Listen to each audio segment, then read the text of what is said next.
안녕하세요. 최세용 목사입니다. 지난 한 주 잘 지내셨는지요? 사람의 인생이 어떻게 잘 지낼 수만 있겠냐마는 모든 상황과 형편 가운데 하나님과 동행함으로 잘 지내시는 우리 심포니교회 성도님들이 되셨으면 좋겠습니다. 같이 찬양 갈보리산 위에 1절 함께 하시겠습니다. 시작. 갈보리산 위에 십자가 섰으니 주가 고난을 당한 표라. 험한 십자가를 내가 사랑함은 주가 보혈을 흘림일세. 최후 승리를 얻기까지 주의 십자가 사랑하리. 빛난 면류관 받기까지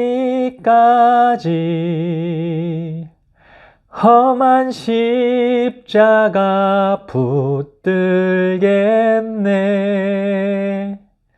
아멘. 함께 기도하시겠습니다. 거룩하신 하나님 아버지, 오늘도 저희를 주님의 말씀 앞에 불러주시고 주님의 그 부르심에 순종하며 우리가 이 말씀 앞에 설 수 있도록 인도하여 주시니 감사합니다. 주님이 가신 그 길, 십자가 보혈의 그 거룩한 길, 최후 승리를 얻는 그 길, 우리도 함께 갈 수 있도록 우리를 붙들어 주시고 온전함 가운데 주님이 승리하신 그 길에 우리도 동참하여 승리하는 삶을 살도록 주여 붙들어 주시옵소서. 오늘의 시종도 온전히 주님께 맡겨드리오며 예수님의 이름으로 기도 올리옵나이다. 아멘. 오늘 함께 나눌 말씀은 이사야 60장 1절로 3절 말씀입니다. 함께 봉독하도록 하겠습니다. 시작. 일어나라, 빛을 발하라. 이는 내 빛이 이르렀고 여호와의 영광이 내 위에 임하였음이니라. 보라, 어둠이 땅을 덮을 것이며 캄캄함이 만민을 가리려니와 오직 여호와께서 내 위에 임하실 것이며 그의 영광이 내 위에 나타나리니 나라들이 내 빛으로 왕들은 내 비치는 내 광명으로 나아오리라. 아멘. 우리는 지난 2주 동안 이사야의 일부 메시지를 살펴봤습니다. 첫째 주는 신앙생활의 첫 단추가 뭘까? 이에 대해 함께 고민해봤죠. 신앙생활의 첫 단추 뭡니까? 하나님과의 관계라고 말씀드렸어요. 비록 우리의 잘못으로 그 관계가 깨어졌을지라도 하나님께서는 오늘도 우리를 부르시며 기다리고 계시다는 것을요. 그 부르심에 응답하며 회복되어진 관계를 통한 예배로, 회복되어진 관계를 통한 기도로 구원의 기쁨이 가득한 예배와 기도, 하나님과의 관계로 인한 그 평안과 소망이 가득한 삶을 소원하며 함께 기도했습니다. 이게 첫째 주였고, 그리고 나서 두 번째 주에 그럼에도 불구하고 우리 앞에 두려움이 있고 걱정이 있고 고난이 있고 위기가 있다. 그러나 그루터기와 같은 백성들, 돌이키고 믿음을 지킨 백성들에게 하나님께서는 여호와의 날, 그날을 약속해 주셨다. 그래서 내 삶이 왜 이럴까? 왜 하나님이 내 기도를 들어주시지 않는 것 같을까? 그렇게 내 삶이 내 뜻과 전혀 다른 방향으로 흘러가는 것처럼 보일 때가 있다고요. 그러나 내 뜻과는 다를지 모르나 내 삶을 향한 하나님의 온전한 뜻이 지금도 이루어지고 있다는 것을 꼭 기억하셨으면 좋겠다고 말씀을 나누었습니다. 이렇게 지난 2주 이사야 말씀을 우리가 살짝 맛봤어요. 그러니 궁금증이 생겨요. 이사야가 어떤 인물일까? 이사야는 어떤 책일까? 좀 더 자세히 알고 싶다. 그래서 오늘 준비했습니다. 오늘은 이사야서를 전체적으로 요약해서 살펴보려고 합니다. 이사야서 개관이에요.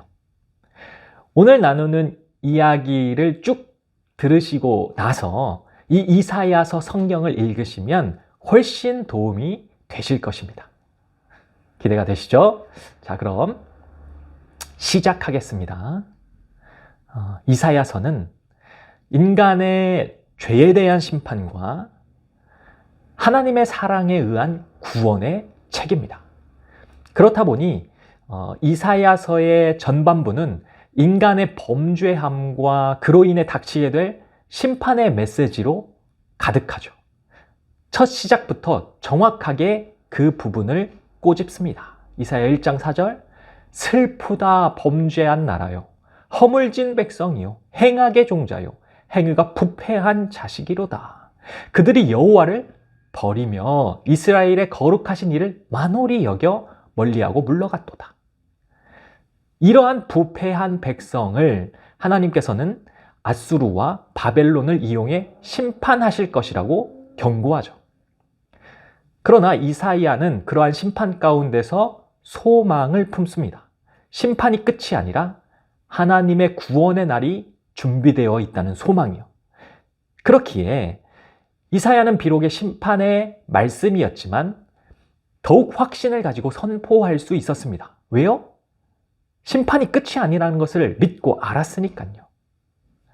심판과 구원의 책 이사야. 크게 나눠보면 먼저 1장부터 39장에는 심판의 메시지가 줄을 이루어 나오고요. 이어지는 40장부터 66장에는 심판 후에 하나님의 구원이 성취된다는 소망의 메시지가 나옵니다. 그럼 먼저 앞부분 1장에서 39장을 살펴보면 전반부의 심판의 메시지는 크게 세 부분으로 나눠볼 수 있습니다. 1장부터 12장 예루살렘을 향한 심판과 소망의 메시지.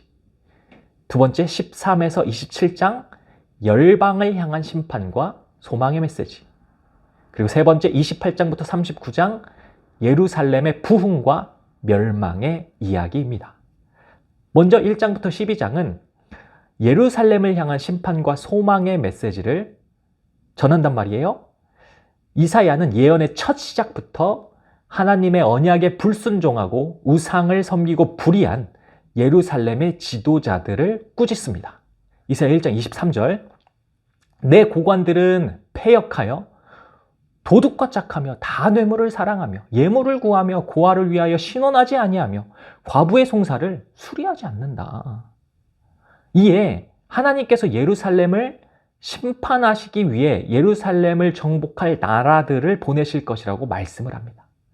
이러한 하나님의 심판이 이스라엘의 죄악을 불태울 것이고 그 가운데 회개하고 하나님께 돌이키는 남은 자들을 통해 새 예루살렘이 세워질 것이라고 말씀을 전하죠. 즉 범죄한 옛 예루살렘이 심판을 통해 정결하게 되고 새 예루살렘으로 거듭나게 될 것이다, 이 말씀입니다. 6장 13절 함께 보실게요. 그 중에 10분의 1이 아직 남아있을지라도 이것도 황폐하게 될 것이나 밤나무와 상수리나무가 배임을 당하여도 그 그루터기는 남아있는 것 같이 거룩한 씨가 이 땅에 그루터기니라 하시더라. 이스라엘은 다 잘려진 나무처럼 되어 그루터기만 남아 불태워져 그을린 모습이겠지만 그 그루터기가 거룩한 씨가 되어서 다시 회복하게 될 것이라는 말씀이에요. 그러면서 아수르라는 제국이 쳐들어와 이스라엘을 황폐하게 할 것이지만 그게 끝이 아니라고 말씀하시죠. 하나님께서 이스라엘의 멸망 후에 하나님이 우리와 함께 하신다는 뜻의 새 왕 임마누엘을 보내주실 것을 약속하십니다. 7장 14절이에요. 그러므로 주께서 친히 징조를 너희에게 주실 것이다. 보라, 처녀가 잉태하여 아들을 낳을 것이요 그의 이름을 임마누엘이라 하리라. 하나님의 백성은 이 임마누엘 왕을 통해 억압으로부터 자유로워지고 세상의 왕이신 메시아를 따르게 되어 평화가 올 것이라고 말씀합니다. 이렇게 1장에서 12장은 예루살렘을 향한 심판과 소망의 메시지가 나와요. 이어지는 전반부의 두 번째 13에서 27장에는 열방을 향한 심판과 소망의 메시지가 나옵니다. 1장부터 12장이 이스라엘과 유다에 대한 심판이 주를 이루었다면 13장부터는 그 심판의 범위가 넓어지는 거예요. 하나님의 책망이 이제는 죄악이 가득한 열방을 향하여 뻗어나가게 되는 거죠. 13장 바벨론의 멸망, 14장 아수르 블레셋의 멸망, 15장 모압의 멸망, 17장 다메섹 이스라엘의 멸망, 18장 구스의 멸망, 19장 애굽의 멸망, 21장 바벨론 에돔 아라비아의 멸망, 22장 예루살렘의 멸망, 23장 두로의 멸망. 이렇게 하나님께서는 죄로 물든 온 땅을 향해 심판의 말씀을 이어가십니다. 그러나 우리가 잊지 말아야 할 것은 이사야에게 하나님의 심판은 결코 이 이스라엘과 주변 민족의 최후를 의미하는 것이 다가 아니라는 거죠. 이에 대해 이어지는 24에서 27장에 두 도시에 관한 말씀이 나옵니다. 한 도시는 교만한 도시로 자기 자신을 하나님보다 높이는 말 그대로 교만한 도시이고, 이사야가 앞서 묘사한 그 악한 나라들의 모습을 합쳐놓은 것 같은 모습으로 그려집니다. 결국 이 도시는 파멸로 향할 것이라고 말씀하시고, 이와 반대가 되는 새로운 도시, 바로 남은 자들이 돌아와 함께 예배하게 될 새 예루살렘에 대해 말씀합니다. 여기까지가 전반부의 두 번째 열방을 향한 심판과 소망의 메시지가 담겨있는 단락이에요. 그리고 전반부의 마지막 세 번째 28에서 39장은 예루살렘의 부흥과 멸망의 이야기로 다시 돌아갑니다. 이스라엘은 여전히 하나님을 의지하지 않고 자신들의 어려움을 이방 나라와의 동맹으로 피해 보려고 해요. 그러나 이에 이사야는 다시 한번 정확하게 말씀을 이어갑니다. 하나님만 의지하고 회개할 때 구원을 받을 것이다. 이 부분은 이어지는 히스기야 왕의 이야기를 통해서 잘 묘사가 되는데요. 이사야의 예언대로 아수르 군대가 예루살렘을 공격해 옵니다. 바로 그때 히스기야는 하나님 앞에 겸손히 나아가 도움을 구하죠. 그 결과 예루살렘은 하룻밤 사이에 기적적인 구원을 경험하게 됩니다. 그러나 딱 거기까지였어요. 은혜를 받았으면 그 은혜 받은 백성의 모습으로 감사하면서 더욱 하나님 앞에 겸손하게 나아가야 하는데 히스기야가 그러지 못했습니다. 바벨론에서 사절단이 방문하거든요. 그때 예루살렘의 모든 보물과 성전과 궁전을 보여주면서 환심을 사려고 해요. 왜요? 그 바벨론을 의지해서 군사적으로 정치적으로 동맹을 맺고 싶었던 겁니다. 그러나 이 이야기를 들은 이사야는 히스기야를 책망하며 말씀합니다. 왜 또 하나님이 아닌 이방 민족을 의지하냐고. 바벨론이 결국 당신을 배신해서 예루살렘을 정복하고 올 것이라고. 그리고 실제로 이 절망스러운 일이 일어납니다. 그로부터 약 100년 후 바벨론은 예루살렘의 성전을 파괴하고 이스라엘 백성을 포로로 끌고 가죠. 이렇게 1장부터 39장까지 하나님의 심판에 대한 이사야의 말은 현실이 되는데요. 이는 죄악에 대한 철저한 심판이자 도대체가 돌이키지 못한 교만한 백성의 처절한 현실이었습니다. 하지만 또다시 우리는 기억해야 됩니다. 하나님의 심판의 목적은 이 예루살렘을 정결하게 하고 거룩한 씨, 즉 메시아의 나라가 열방에 임하는 데 있다는 것을요. 여튼 39장은 예루살렘이 바벨론에 의해 멸망하고 포로로 잡혀갈 것을 예언하며 끝이 납니다. 하지만 이것이 결론이 아니죠. 이어지는 40장부터 소망의 말씀이 시작되거든요. 후반부도 크게 세 부분으로 나눠볼 수 있는데요. 먼저 40에서 48장, 이 백성을 향한 소망의 메시지가 선포돼요. 그리고 49장부터 55장, 열방을 회복시키실 하나님의 종에 대한 이야기가 나옵니다. 그리고 마지막 56에서 66장에는 새 예루살렘에서 하나님의 백성이 하나님 나라를 유업으로 받는 내용이 나옵니다. 먼저 후반부의 첫 번째 백성을 향한 소망의 메시지를 보시면 말씀 몇 구절을 읽어드리겠습니다. 보시면 이사야서의 달라진 분위기를 확 느끼실 수가 있어요. 이사야서 40장 1절, 너희의 하나님이 이르시되 너희는 위로하라. 내 백성을 위로하라. 이사야 40장 8절, 풀은 마르고 꽃은 시드나 우리 하나님의 말씀은 영원히 서리라 하라. 40장 31절, 오직 여호와를 앙망하는 자는 새 힘을 얻으리니 독수리가 날개치며 올라감 같을 것이요 다른 박질하여도 곤비하지 아니하겠고 걸어가도 피곤하지 아니하리로다. 41장 10절 하나 더 볼게요. 두려워하지 말라. 내가 너와 함께함이라. 놀라지 말라. 나는 내 하나님이 됨이라. 내가 너를 굳세게 하리라. 참으로 너를 도와주리라. 참으로 나의 의로운 오른손으로 너를 붙들리라. 이 외에도 계속해서 이러한 말씀이 나옵니다. 이렇게 40에서 48장은 이스라엘에 대한 소망과 위로의 메시지가 선포돼요.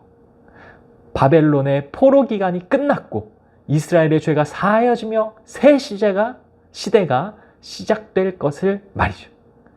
이 백성은 다시 예루살렘 본향으로 돌아갈 것이며 그곳엔 하나님의 나라가 임하고 열방이 그의 영광을 볼 것이라고요. 그런데 구원이고 회복의 메시지인데 성경을 쭉 읽다 보면 이 두 눈을 의심하게 만들어요. 왜냐하면 그런 상황 가운데서도 이 이스라엘이 여전히 돌이키지 못하고 하나님의 자녀가 아닌 죄의 백성으로 사는 삶을 선택한다는 겁니다. 48장 1절 4절이에요. 야곱의 집이여 이를 들을지어다. 너희는 이스라엘의 이름으로 일컬음을 받으며 유다의 허리에서 나왔으며 여호와의 이름으로 맹세하며 이스라엘의 하나님을 기념하면서도 뭐예요? 진실이 없고 공의가 없도다. 내가 알거니와 너는 완고하며 내 목은 쇠의 힘줄이요 내 이마는 놋이라. 이게 상식적으로 말이 되나요? 도대체가 희망이 보이지 않는 그들의 모습. 도대체 어떻게 하면 좋을까요? 그런데 바로 여기에 이사야의 핵심, 이 성경의 핵심, 신앙생활의 핵심이 드러납니다. 도대체가 변하지 않는 백성들, 가능성이 보이지 않는 백성들, 하나님과의 관계 이 한 가지만 놓치지 않으면 되는데 무슨 욕심인지 무슨 교만인지 하나님을 바라보지 않는 백성들, 구원의 가능성이, 회복의 가능성이 눈을 씻고 찾아봐도 찾을 수 없는 그들. 그러나 그렇기에 하나님께서 택하신 방법은 우리로서는 상상도 할 수 없는 방법이었습니다. 그 방법은 바로 이 소망 없는 백성을 위해 어떻게 하셔요? 대신 그 죄를 짊어지시는 것. 우리가 잘 아는 말씀이죠. 이사야 53장 4절 6절입니다. 그래서 이 말씀이 나온 거예요. 그는 실로 우리의 질고를 지고 우리의 슬픔을 당하였거든. 우리는 생각하기를 그는 징벌을 받아 하나님께 맞으며 고난을 당한다 하였노라. 그가 찔림은 우리의 허물 때문이요 그가 상함은 우리의 죄악 때문이라. 그가 징계를 받음으로 우리는 평화를 누리고 그가 채찍에 맞음으로 우리는 나음을 받았도다. 우리는 다 양 같아서 그릇 행하여 각기 제 길로 갔거늘 여호와께서는 우리 모두의 죄악을 그에게 담당시키셨도다. 이사야의 후반부 두 번째 단락, 구원과 회복의 말씀 가운데서도 불순종했던 백성이 살 수 있는 유일한 희망인 하나님의 종을 소개하는 말씀이 이어지죠. 49에서 55장.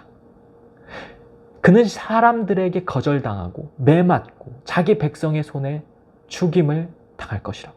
실제로 그는 자기 백성에게 고소당하고 그들의 손에 의해 십자가에 달리시고 그런 그들의 죄를 대신해 죽게 됩니다. 이사야는 이 종의 죽음이 백성들의 죄악에 대한 속죄 제물이라고 말합니다. 그리고 다시 살아날 것을 예언하죠. 또 이 죽음으로 백성들이 하나님 앞에 의롭게 될 수 있는 길이 열렸다고 선포하는데 이를 통해 하나님과의 관계를 회복할 수 있게 된 것입니다. 이에 대해 사람들은 두 가지로 반응을 해요. 겸손하게 하나님께로 돌이켜 하나님이 자기를 위해 베푸신 은혜를 믿고 따르는 사람들과 반대로 하나님의 이 은혜를 거절하고 자기 뜻대로 살아가는 악인들. 이어지는 마지막 부분인 56에서 66장에서 주의 백성은 하나님 나라를 유업으로 받습니다. 뿐만 아니라 여호와의 영광을 받아서 세상에 빛을 발하는 사명을 갖게 되죠. 60장 1절로 3절 일어나라 빛을 발하라. 이는 내 빛이 이르렀고 여호와의 영광이 내 위에 임하였음이니라. 보라 어둠이 땅을 덮을 것이며 캄캄함이 만민을 가리려니와 오직 여호와께서 내 위에 임하실 것이며 그의 영광이 내 위에 나타나리니 나라들은 내 빛으로 왕들은 비치는 내 광명으로 나아오리라. 여호와의 영광을 비추는 빛의 사명, 이걸 감당할 뿐만 아니라 세상에 하나님의 은혜를 전하는, 그렇게 하나님의 영광을 나타내는 거룩한 백성으로서 부름을 받습니다. 61장 1절로 3절이에요. 주 여호와의 영이 내게 내리셨으니 이는 여호와께서 내게 기름을 부으사 가난한 자에게 아름다운 소식을 전하게 하려 하심이라. 나를 보내사 마음이 상한 자를 고치며 포로된 자에게 자유를, 갇힌 자에게 노임을 선포하며 여호와의 은혜의 해와 우리 하나님의 보복의 날을 선포하여 모든 슬픈 자를 위로하되 무릇 시온에서 슬퍼하는 자에게 화관을 주어 그 죄를 대신하며 기쁨의 기름으로 그 슬픔을 대신하며 찬송의 옷으로 그 근심을 대신하고 그들이 의의 나무 곧 여호와의 심으신 그 영광을 나타낼 자라 일컬음을 받게 하려 하심이라. 이렇게 이사야서는 하나님의 나라 새 예루살렘에서 하나님의 거룩한 백성을 통해 하나님의 이 모든 언약이 성취되는 거룩한 환상으로 끝을 맺습니다. 이게 이사야의 메시지예요. 정리하겠습니다. 이사야는 범죄한 백성에 대한 심판의 말씀으로 시작합니다. 나아가 죄가 가득한 열방을 향한 심판 말씀을 전하죠. 그러나 하나님은 그들을 포기하지 않으셨습니다. 하나님은 그의 백성을 다시 회복시키고자 하셨죠. 그렇게 다시 기회를 주시는데 백성들은 또다시 하나님 앞에 거짓된 모습으로 범죄하고 맙니다. 안 돼요. 아무리 해도 하나님의 백성이 하나님의 자녀다운 모습을 스스로 갖지 못하더라는 겁니다. 그렇기에 하나님께서 택하신 방법은 이제는 직접 그 죄를, 우리의 죄를 대신 짊어지신 것이었습니다. 그 하나님이 우리와 함께 계신다. 임마누엘. 우리 인생의 답이 바로 여기에 있습니다. 회개하면, 돌이키면 살 수 있다 하지만 우리는 주님 없이는 회개할 수도 없고 돌이킬 수도 없는 것이죠. 그렇기에 핵심은 회개하고 돌이키는 것까지도 철저히 주님을 의지해서 주님이 나의 전부가 되어서 나아가야 하는 것이죠. 다시 말씀드리지만 그렇기 때문에 이 신앙생활은 조건이 아닌 것입니다. 내가 잘해야 용서받고 내가 잘해야 복받고 하는 게 아닌 거예요. 하나님께서 다 하신 것이니까요. 그렇기에 임마누엘, 하나님이 나와 함께 계시니 잘할 수밖에 없는 것이고 그가 우리 죄를 다 짊어져 주셨기에 거룩하게 삶을 살아갈 수 있는 것이고 그렇게 이미 받은 사랑이 너무나도 크기 때문에 그 사랑에 합당한 삶을 살기 위해 나아가는 것입니다. 조건이 아닌 관계로서의 신앙생활. 말씀드렸죠. 조건으로 신앙생활하는 사람은 결국 다 실패한다니까요. 자기 힘으로 하기 때문에요. 그러니 실패하고 또다시 죄악으로 빠진다는 겁니다. 그러나 하나님과의 관계로 신앙생활하는 사람은 다릅니다. 내 힘으로 하지 않거든요. 하나님을 의지해서 나아갑니다. 그러니 억지로 하지 않아도 돼요. 그 길에 은혜가 넘치고 기쁨이 넘치고 감사가 넘치니까요. 하나님께서 함께 가시는 길이니까. 이사야서 조금은 이해가 되셨나요? 나를 위해 모든 것을 내어주신 하나님과의 관계. 사랑하시되 끝까지 사랑하시는 하나님의 이 은혜, 큰 은혜를 온전히 나의 것으로 누리고 이 사랑에 합당한 삶으로 나아가는 우리 심포니교회 성도님들 되시기를 주님의 이름으로 간절히 축복합니다. 이 시간은 오늘 말씀을 생각하며 함께 묵상으로 기도하시겠습니다.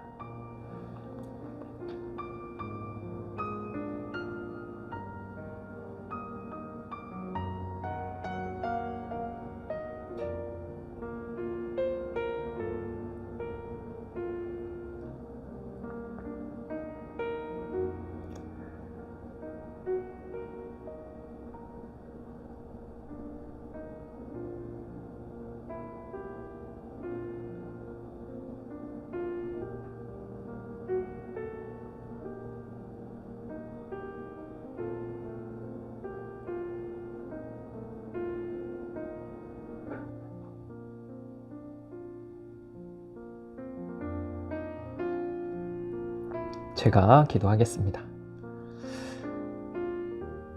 사랑이 많으신 하나님, 소망이 없는 우리에게 소망이 되어주시고 도대체가 앞이 보이지 않는 우리의 삶 가운데 빛으로 임하셔서 우리의 갈 길을 보여주시는 주님, 바라고 소망하건대 철저히 주님을 먼저 의지하며 주님만을 의지하며 살아가는 이 삶이 되기를 소망합니다.